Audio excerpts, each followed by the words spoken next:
મિત્રો, ચાંપાનેરમાં પાવાગઢ આવેલું છે અને પાવાગઢમાં પતઈ રાજાનું રાજ્ય ચાલે છે અને પતઈ રાજાના કુળદેવી મારી મહાકાળીમાં છે અને પતઈ રાજાને મહાકાળી માતાજી વેણે વાતો કરે છે અને પતઈ રાજાના પાવાગઢને પડાવી લેવા ઘણા દુશ્મનો રાહ જોઈ રહ્યા હતા, પણ મહાકાળી માના પ્રતાપે પતઈ રાજા નિર્ભય થઈ અને ફરતા.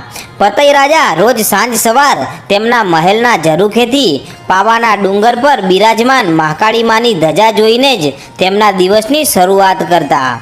ત્યારે એકવાર પતઈ રાજા મહેલના ઝરૂખે આવી અને સવારે જેવા પાવાગઢના ડુંગરની ધજાના દર્શન કરવા ગયા ને ત્યાં તો આકાશવાણી થઈ કે હે દીકરા પતઈ, હું પાવાગઢના ડુંગરે વસનારી મહાકાળી બોલું છું અને તારી ભક્તિથી પ્રસન્ન થઈ છું. માગ દીકરા, આજે તું જે માગે ને એ હું તને આપીશ. ત્યારે પતઈ રાજા કહે છે કે હે માડી, તમે મને પડદા પાછળથી વાતો કરો છો, તો હું તો તમારો દીકરો છું અને તમે મારા કુળની દેવી છો. તો માડી, હું તમને જોવા માગું છું. હે માડી મહાકાળી, પ્રત્યક્ષ દર્શન આપો માં, મને રૂબરૂ દર્શન આપો. ત્યારે મહાકાળી બોલ્યા, દીકરા ધીરજ રાખ, તારી ભક્તિ પાકવા દે અને સમય આવે ને ત્યારે હું ખુદ જ તને દર્શન આપીશ. પણ માડી, મારી ભક્તિમાં હજુ શું ખામી છે માં? બસ માડી, તારા દર્શનની ઝાંખી થાય એ જ મારા મનની છેલ્લી ઈચ્છા છે. દીકરા, તારી સન્મુખ હું આવીશ અને પ્રગટ થઈશ તો દીકરા તું મને ઓળખી શકીશ? કેમ ના ઓળખું માડી, તું તો મારા કુળની દેવી છો, હું તો તારો દીકરો છું અને દીકરો માને ના ઓળખે માં? માડી, હું પાવાનો ધણી અને મારી દયાળી દેવી, તમને તો હું પલવારમાં ઓળખી જાઉં અને ના ઓળખી શક્યો તો પાવાના ધણી? બસ માં બસ, મને પ્રત્યક્ષ દર્શન આપો. હે મારી કુળની દેવી, મારી કાળકામાં મને પ્રત્યક્ષ દર્શન આપો માં, નહીતર હું અન્ન જળનો ત્યાગ કરીશ. ત્યારે માતાજી કહે છે, દીકરા જીદ છોડી દે બેટા, માં પારખા કરવા હોય તો પારખા કરજો, પણ મારા મહેલમાં કંકુ પગલાં કરી અને મને પ્રત્યક્ષ દર્શન આપો. ભલે રાજન, હું તને યોગ્ય સમયે પ્રત્યક્ષ દર્શન આપીશ, પણ જોજે હો, મને ઓળખી શકીશ ને? હા માડી, હા હા મારી દયાની દેવી, હા જોજે હો, મને કાળકાને ઓળખવામાં ભૂલ ખાતો નહીં. અને ચાંપાનેર નરેશ, મારા વચન અને મારા વરદાનને યાદ રાખજે. ભલે માડી, જય હો માડી, પાવાગઢવાળી મહાકાળી માનો જય હો. આમ મહાકાળીમાં અને ચાંપાનેર નરેશ પતઈ રાજા વચ્ચે આવી વાતચીત થાય છે. પછી થોડા દિવસો પછી આસો મહિનાના નોરતા આવ્યા. ત્યારે માળી મહાકાળી ગઢ પાવેથી ઉતરી અને એક સુંદર સ્ત્રીનું રૂપ ધારણ કરે છે અને પતઈ રાજાના મહેલમાં આવે છે. ત્યારે પતઈ રાજાને કહેવાય છે કે 16 રાણીઓ હતી અને આ રાણીઓ આસો મહિનાના નોરતા ચાલતા હોવાથી માતાજીના ગરબા ગાઈ રહી છે અને આ જોઈ અને 16 રાણીઓ સાથે માતાજી પણ ગરબા રમવા માંડે છે. પછી આ બાજુ પતઈ રાજા મહેલના ઝરૂખે બેઠો બેઠો ગરબા નિહાળી રહ્યો છે.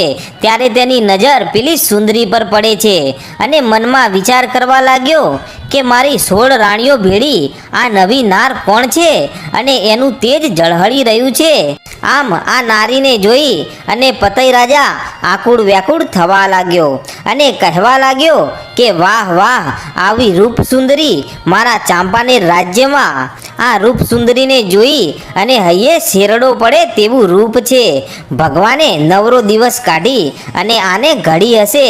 વાહ વાહ સુંદરી, આવું રૂપ તો મારા ચાંપાનેર રાજમહેલમાં જ શોભે. હવે આ નારીનો પીછો કરવો પડશે. આમ ગરબા પૂરા થઈ જાય ને પછી એની વાત. આમ મધરાત થઈ એટલે ગરબા બંધ થાય છે. ત્યારે માતાજી પણ ત્યાંથી નીકળવા લાગે છે, પણ પતઈ રાજા તેમની પાછળ પાછળ આવે છે અને તેમની પાસે જઈ અને કહે છે કે થોભીજા રૂપ સુંદરી, હું ચાંપાનેર નરેશ પતઈ રાજા. હે રૂપ સુંદરી, તમારા રૂપને જોઈ અને હું ચાંપાનેર નરેશ પતઈ રાજા પાગલ થયો છું. માતાજી બોલ્યા, ચાંપાનેર નરેશ, જોજે હો, મર્યાદા ભંગ થાય છે. તું રાજવી છે અને મને જરા ઓળખીને વાત કર. સુંદરી, ઓળખી લીધું તારું આ રૂપ, તારા ઝાંઝરના ઝણકારે પાગલ છું. બસ હવે તને પામવાની બાકી છે.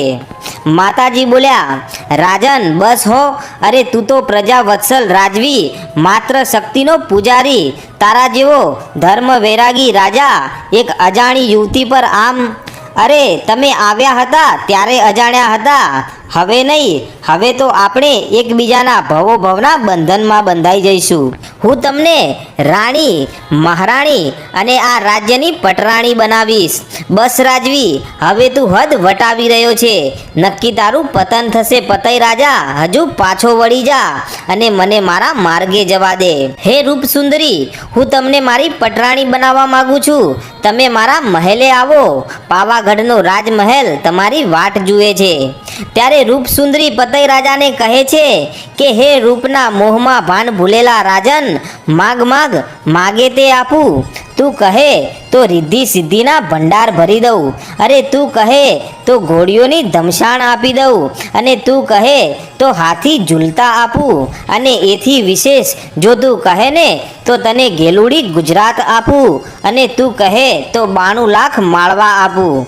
પણ રાજન, મહેલે આવવાની જીદ છોડી દે રાજન. અરે રૂપસુંદરી, હું કોણ? પતઈ રાજા, આ ગઢ પાવાનો રાજવી. મને કોઈ વાતની ખોટ નથી. મારે હાથી, ઘોડા, રૂપિયા કે ગુજરાત કાંઈ જોઈતું નથી. પણ મને ખોટ છે તો તમારા જેવી રૂપસુંદરીની. હું તમને રૂપસુંદરીને મારી પટરાણી બનાવવા માગું છું. નક્કી તારા પાપનો ઘડો ભરાઈ ગયો છે. હે રાજન, તે મને ના ઓળખી? અરે હું ઓળખું છું તો તમારા રૂપને. રૂપસુંદરી, હવે માની જાઓ રૂપસુંદરી. આમ કહી અને પતઈ રાજા માતાજીનો પાલવ પકડે છે. તોય માતાજી બોલ્યા કે પુત્ર બની અને મારો પાલવ ઝાલે ને તો તારી 72 પેઢી તારી દઉં. મારો પાલવ છોડી દે રાજન, મેલી દે મારો પાલવ. પતઈ રાજા કહે છે, હવે આ પાલવ નહીં છોડું રૂપસુંદરી. ત્યારે ક્રોધે ભરાઈ અને મહાકાળી બોલ્યા, અરે મૂર્ખ, વાસનાની મોહજાળમાં ગાંડો બની અને તે મને ના ઓળખી? હું 14 બ્રહ્માંડનું અમી દ્રષ્ટિથી સિંચન કરતી આખા બ્રહ્માંડની જનેતા તારી માતાને તું ના ઓળખી શક્યો? તો હવે જોઈ લે મારું આ રૂપ. હું કોણ? કાળી, મહાકાળી, પાવાગઢવાળી. તને બહુ સમજાવ્યો તોય તું ના માન્યો. અરે પાપી, તે મારા ઉપર ક્રૂદ્રષ્ટિ કરી અને ભાન ભૂલેલા ભૂપતિ. હું કોણ? કાળી, મહાકાળી, પાવાગઢવાળી, અને હું ધારું તો તને એક જ પળમાં મારી શકું છું. ત્યારે પતઈ રાજા લાકડી પડે એમ માતાજીના પગમાં પડી જાય છે કે મને માફ કરો માં, મારી ભૂલ થઈ ગઈ, હું તમને ઓળખી ના શક્યો. હે મારી કુળની દેવી, મને માફ કરો. માફ અને તને? હે રાજન, હવે આ તારો પાવો નહીં રહે રાજન. હું મહાકાળી તને શ્રાપ આપું છું. આવતા 6 મહિનામાં આ પાવાગઢ પર બીજો રાજવી હશે અને તારા આ પાવાનું પતન થશે રાજન. ત્યારે પાવાગઢનો રાજા માતાજીને માફી માંગતા કહે છે કે મને માફ કરો માં, મારી ભૂલ થઈ ગઈ. હે મારી કુળની દેવી, મને માફ કરો. હે પતઈ રાજા, મારા મુખેથી નીકળેલા વચન કદી મિથ્યા નથી થતા. તારી ભૂલની સજા તો તારે ભોગવવી જ પડશે રાજન. પણ હું માં છું એટલે મને દયા આવે છે. એટલે હું કહું છું કે જ્યાં સુધી પાવાગઢના ડુંગરે મારી આ ધજા ફરકતી રહેશે ને ત્યાં સુધી પતઈ રાજા તારું નામ અમર રહેશે, અને ત્યાર પછી તારા પાવાનું પતન થશે. પછી આ રીતે સમય જતાં પતઈ રાજાના પાવાગઢનું પતન થાય છે. અને મિત્રો, આ રીતે મહાકાળી માનો ઇતિહાસ રચાય છે. તો મિત્રો, આ હતો ચાંપાનેર નરેશ, રાજા પતઈ રાજા અને માં પાવાવાળી મહાકાળી માનો ઇતિહાસ. મિત્રો, આવા નવા નવા અને જૂના ઇતિહાસોને રોજે રોજ જોવા માટે આજે જ